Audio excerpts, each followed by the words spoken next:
संदीप चौधरी साहब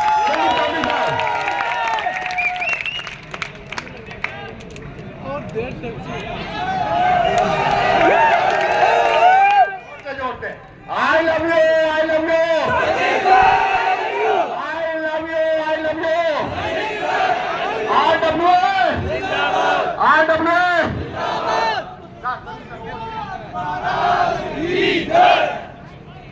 और कैसे हो भाई सभी? पहले तो सभी को बहुत सारा धन्यवाद। मतलब उम्मीद से ज्यादा प्यार यहाँ देखने को हमें मिला। हमें ऐसी उम्मीद नहीं थी कि इतनी ज्यादा संख्या में आप लोग मिलेंगे। तो सबसे पहले बहुत बहुत प्यार आप लोगों को। और मैं बीच में तुम्हें एक छोटी सी चीज और बताना चाहूंगा जो आज तक शायद मैंने अभी तक YouTube पे कभी बताई भी नहीं है।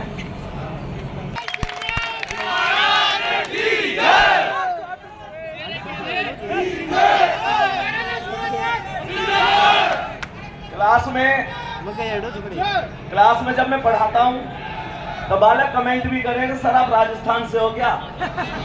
तो हल्की सी ट्यून तो मिली जावे। तो बाकी जैसे धर्मेंद्र सर ने कहा था कि भाई पड़ोसी वगैरह पे ज्यादा ध्यान नहीं देना, ये सारी चीजें, तो उनसे तो बस एक बात कह दो, उनसे तो बस एक बात कह दो कि जो ढूंढ लेते हैं मुश्किलों में भी साहिल को, जो ढूंढ लेते हैं मुश्किलों में भी साहिल को, वो कभी सिफरी लहरों में खो नहीं सकते। और पड़ोसी तेरा वजूद है क्या, हमें तो सातों समुंदर भी डुबो नहीं सकते। सबसे पहले तो जो चीज आपके अंदर है वो सबसे बड़ी चीज है आत्मविश्वास। जब आपके अंदर आत्मविश्वास है तो दुनिया की कोई ताकत तुम्हें हरा नहीं सकती। रही बात एक दूसरे को गिराने की, तो भाई कोई भी माता पिता या कोई भी पड़ोसी ये नहीं चाहेंगे कि तुम उनकी औलाद से आगे चले जाओ।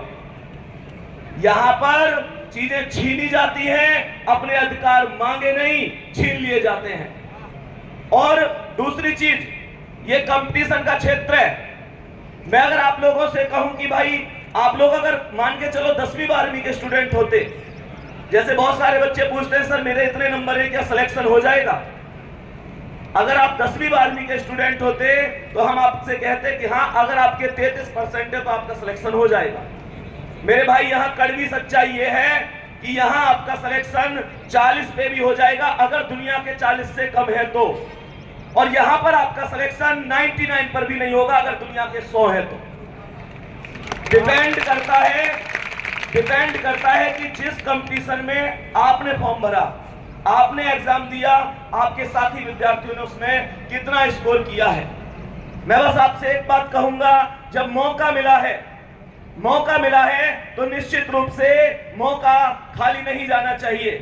प्यारे बच्चे, किसी ने कहा है माता न जनेगी रोज तुम्हें, माता न जनेगी रोज तुम्हें, ये दिन भी रोज नहीं होगा, तलवार उठेगी रोज नहीं, ये रण भी रोज नहीं होगा। मिलती न जवानी भिक्षा से, मिलती न जवानी भिक्षा से, तलवार मिली कब मांगे से, प्राणों को त्राण मिला न कभी, यूं पीठ दिखाकर भागे से। बिन मांगे मोती मिलते हैं, बिन मांगे मोती मिलते हैं, मांगे से भीख नहीं मिलती, मरने को दुनिया मरती है पर रण की मौत नहीं मिलती। रण की मौत। मैं तुम लोगों से बस एक चीज कहूंगा, तुम किसी के लिए पढ़ो मत पढ़ो। मेरे दोस्त, एक चीज और मैंने एक बार देखी, अभी की बातें लगभग मुझे लगता है कि 1 महीना हुआ होगा, एक स्टूडेंट की मम्मी का फोन आया था मेरे पास। मैं तुम्हें ये चीज भी कह के जाऊंगा, पता नहीं कहनी चाहिए या नहीं कहनी चाहिए। एक स्टूडेंट की माता का फोन आया, वो परिचित थी, उनका बच्चा पढ़ा था, तो उनका फोन आया, वो बोली कि बेटा हमारे बच्चे को बस एक बात समझा दो कि वो हम जैसे कभी उसको डांटते हैं ना, तो वो कभी तो घर छोड़ के जाने की धमकी देता है, कभी मरने की धमकी देता है, कभी ये सारी चीजें। एक चीज सोच के देखो क्या गुजरती होगी उन माता पिता के ऊपर। मैं तुम्हें यहां पर एक छोटी सी कहानी बताता हूं। एक पिता और उनका बच्चा घर की छत पर एक पतंग उड़ा रहे थे। तो जब वो पतंग उड़ा रहे थे तो बच्चे ने पतंग उड़ाते देख अपने पिता से कहा कि पिताजी अगर हम इस जो ये रील है, जो धागा होता है ना उसका, कि अगर हम इस धागे को पूरी तरीके से खोल दें तो निश्चित रूप से ये पतंग और भी ऊंचा उड़ सकती है। तो पिताजी ने कहा बेटा बस इतनी सी बात। तो पिताजी ने रील जो धागा था वो पूरा खोल दिया। निश्चित रूप से पतंग बहुत ऊंची उड़ी, लेकिन वो कुछ क्षणिक समय के लिए और फिर वो नीचे आके गिर गई। मैं तुमको एक बात बताना चाहूंगा, इससे हमें एक शिक्षा जरूर लेनी चाहिए कि ये जो हमारे घर के अनुशासन है, गुरुओं की फटकार है, माता पिता का डर है, ये कहीं ना कहीं हमको गलत रास्ते पर जाने से हमेशा रोकता है। हमें उनकी भावनाओं को समझना चाहिए। ये नहीं है कि तुम उनको धौंस देने लग जाओ। इस चीज को समझो। कोई माता पिता ये चाहता है कि तुम जिंदगी में कामयाब ना हो? बताओ मुझे। अरे तुम उस माँ को क्या धौंस देते हो जो माँ अपने बचपन में एक छिपकली से डर जाती थी, आज तुम्हारी दुनिया की खातिर इस दुनिया के मगरमच्छों से डर गई। तुम उस माँ को क्या धौंस दे सकते हो?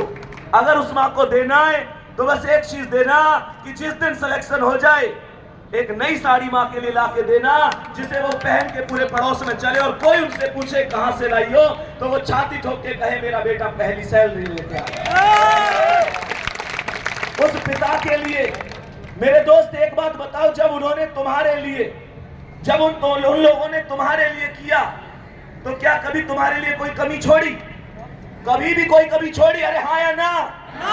जोर से बोलो हाँ या ना। तो तुमको कौन सा अधिकार है? जिसने तुम्हें राजकुमार की तरह पाला है, आज तुम्हारा वचन होना चाहिए तुम उसे राजा की तरह रखेंगे और तुम उसके बुढ़ापे की लाठी बनेंगे। और ये लाठी मजबूत होनी चाहिए। अरे परेशानियां हर आदमी के जिंदगी में आती हैं। तुम अनोखे नहीं हो जिसकी जिंदगी में परेशानियां आती हैं। तुमने क्या परेशानियां देखी हैं? कभी अपने किताबों के झोले को उस बच्चे के झोले से मिलाकर देखना जो बच्चा मात्र 10, 14, 15 साल की उम्र में सुबह को कूड़ा बीनने के लिए जाता है। कभी उससे तुलना करके देखना जो जिंदगी तुम जी रहे हो, उस जिंदगी को जीने के लिए भगवान के सामने दिन रात हाथ जोड़ते हैं लोग।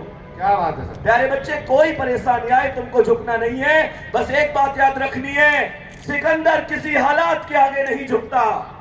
तारा टूट भी जाए तो जमीन पर नहीं गिरता, और गिरते होंगे हजारों दरिया समुंदर में, पर कोई समुंदर किसी दरिया में नहीं गिरता।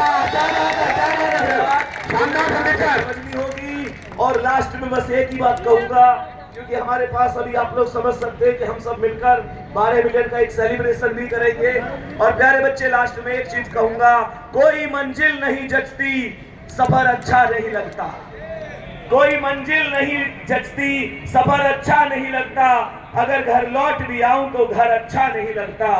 करूं मैं कुछ भी दुनिया को तो सब अच्छा ही लगता है, पर मुझे तेरे बिना ये वर्दी अब कुछ अच्छा नहीं लगता। तो बस यही कहूंगा, मेहनत करते रहो। माता पिता से कभी बैठकर बात किया करो, क्या उनके सपने हैं। हकीकत है वो आपसे कुछ नहीं कहेंगे। और वैसे एक चीज और है कि माता फिर भी एक बार के लिए अपने प्यार का इजहार कर देती है, पिताजी कभी नहीं कहते। कभी तुमने एक चीज महसूस करी है, तुम्हें लगता होगा यार मम्मी तो मेरे हालचाल पूछे, पापा ना पूछे, ऐसे लगता है।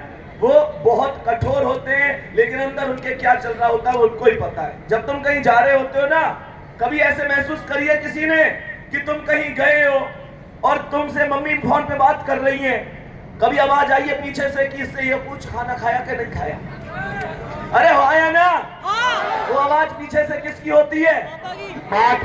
माँ की आवाज होती है, और शब्दों को कहलवाने वाले पिताजी होते हैं। क्या बात है मेरे दोस्त, हमारी जिंदगी में माता और पिता से बढ़कर दुनिया की कोई चीज नहीं है।